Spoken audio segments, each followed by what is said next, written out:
Your trauma is loud, but your discipline has to be louder. In life, man, we all go through situations that might be traumatic, situations that might not feel good, but your discipline has to be stronger than the pain or the hardships that you've encountered in your life. And when I say that, that's knowing that you've probably had a hard time coming up.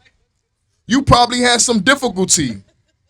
But opposed to allowing that difficulty to define you, you choose to define yourself regardless of whatever you've been through in life. That's how you build discipline. That's how you build identity.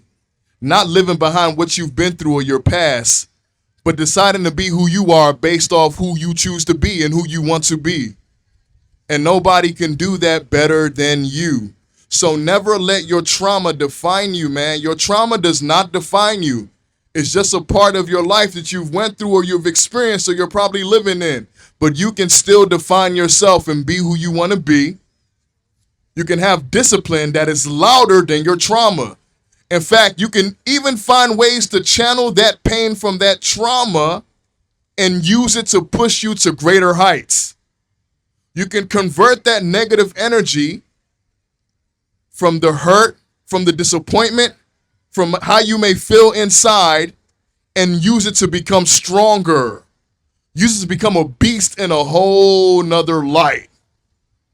Use it to become a beast in a whole nother realm. Trauma can be loud, but let your discipline be louder.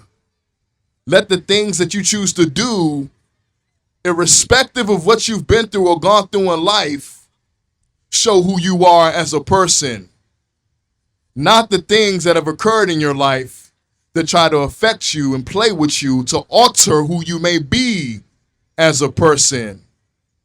Always let your discipline be louder than your trauma. Right now in this moment, I'm allowing my discipline to be louder than the trauma that I might have gone through as a kid, that I might face every day as a man in this country. Always let your discipline be loud. Hey, what's up? It's D-Man. Yeah! Thanks for watching. If you know you love positivity and you like to spread good things in your world, stay tuned for more. We're here to get it.